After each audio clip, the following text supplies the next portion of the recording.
everyone, welcome to my channel. My name is Mandy, the Handmade Homeschooler, and today we're going to talk about what you can do when you don't finish a curriculum. So we're coming to the end of the year. What do we do if we don't finish it? So you have some options, and I'm going to discuss those with you.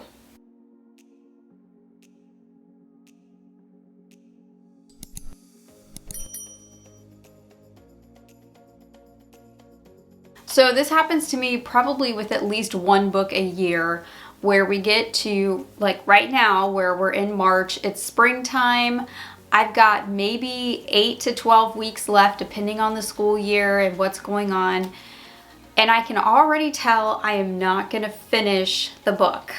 So there are lots of options that you can do, but there's three main that I really want to hone in on, so you can, especially if you're new to homeschooling, you'll know which path you need to take. So your first option is probably the most popular option, and that is you just abandon it and you declare it as done. Now, there might be strict rules or something in your state, so look that up, but I think in most states it's like if you're 75% of the way through a book, then you're done. Like, you don't have to actually finish it. And that is something else too. You do not actually have to finish a curriculum to get the credit. Now, you might want to look at the specifics of your curriculum. It might say within that, but for the most part, from what I have seen over the years and from what I know from teaching, if you are 75% of the way through, you can declare that as finished. You don't have to get to the last page to actually get that credit hour for your child. And I believe like our state Department of Education has information on that, so your state might as well too, and I think that's probably where I'm getting those numbers from. But you know, of course, as I always tell you, look it up to be sure. There's no way I can keep all the states' like rules up in my head at any given time. I can barely keep up with my own. So we abandon it and declare it done in a few separate instances.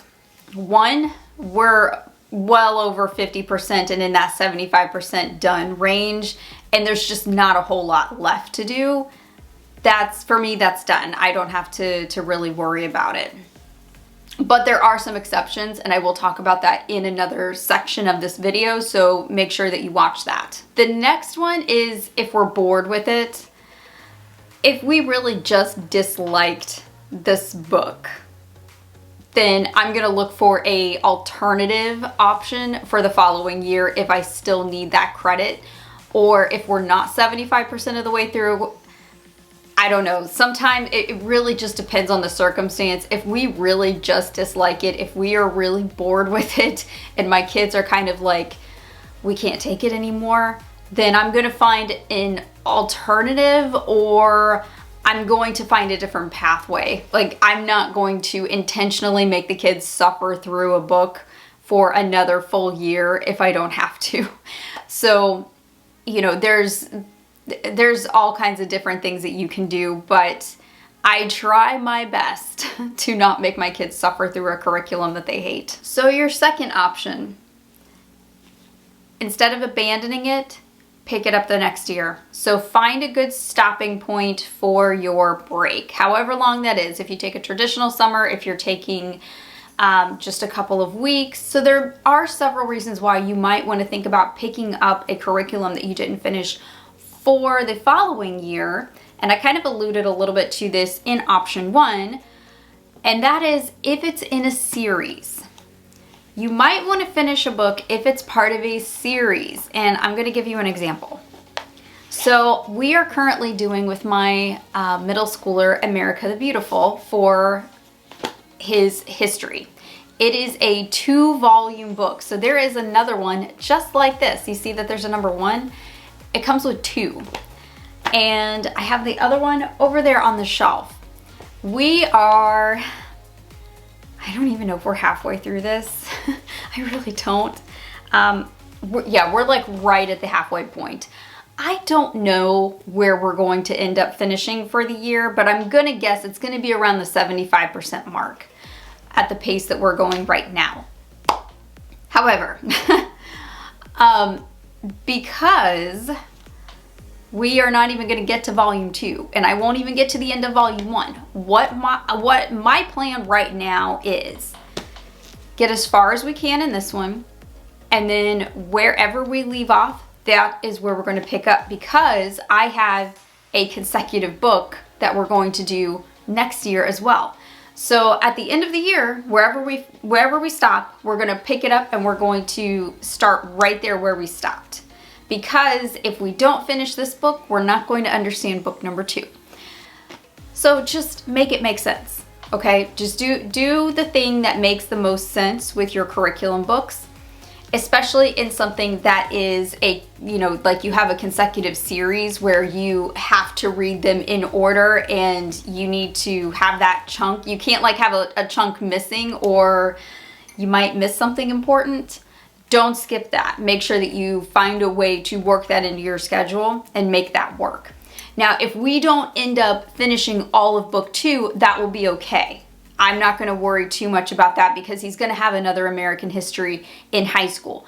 What I do worry about is skipping, 25% of this book, like say we get to the 75% point, skipping this, and then he's picking up in a place where like a war happened and he's like, wait a minute, I don't understand this. Like several big events must have happened.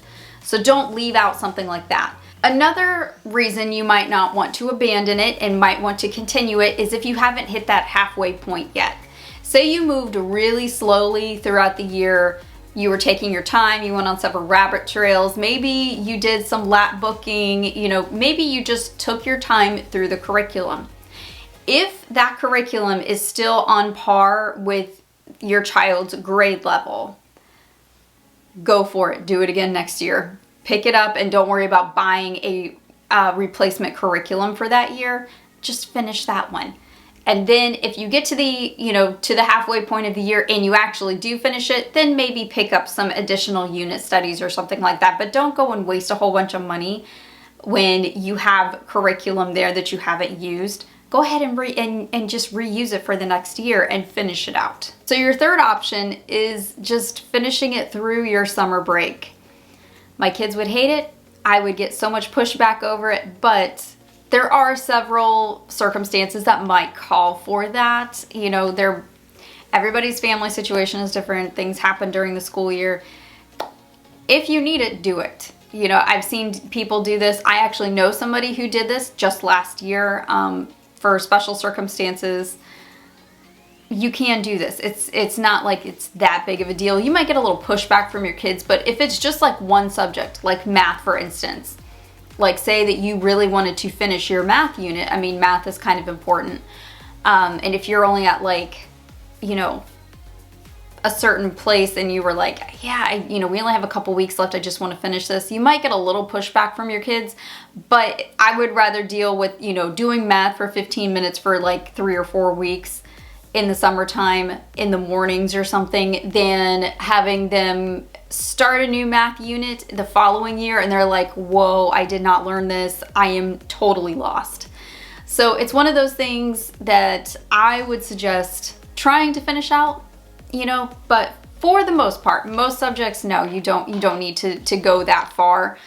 Math is kind of one of those ones that you need a little bit more discipline with, but for the most part, I wouldn't put that pressure on my kids. I wouldn't want to deal with the blowback from that. I feel like most kids would be pretty hesitant to give up part of their break, even if it's 15 minutes. But there are some kids that I'm my youngest, he would be like, okay, he likes to do school, he likes, educational type things. He wouldn't give me a problem, but I know my oldest, he would be like, no. So, every kid is different. Every situation is different. Use your head. Make a wise choice for your kids and yourself with your curriculum. And, reusing curriculum saves you a lot of money. Like this Knotgrass book, this Knotgrass curriculum was not cheap. Okay. I'm not going to lie. It was the most expensive thing that I bought for the entire school year, especially because I bought the add-ons. Like I bought all the books, I bought all the literature books. I have like 10 literature books over there. I have the map and the timeline and the workbooks and the answer books, and I have all of that over here. But I looked at it as, okay, this is an investment for 2 years rather than one. So I kind of cut the price in half and I said, okay, it's an initial investment, but the following year I'm not going to have to buy history. So, you know, there's that too. So again, just use your head, make wise choices, and really think about it, because right now is that time of year where we're all kind of thinking about like the next year. I know I am. I'm getting the curriculum magazines in the mail and I'm really thumbing through them. I'm looking at all the electives and all the things, and I'm trying not to get too distracted from the plan that's in my head right now, but you know, it happens. So tell me down below in the comments, have you ever reused a curriculum or had to stop it and pick it up in the following year? And what was it? Like, what subject was it? And what was your reasoning? Let me know down in the comments. I'm really interested to hear your take on this, as you know, my friends. I would love to hear like what you guys did. All right, I will see you in the next video. I hope you have a great rest of your day and happy homeschooling.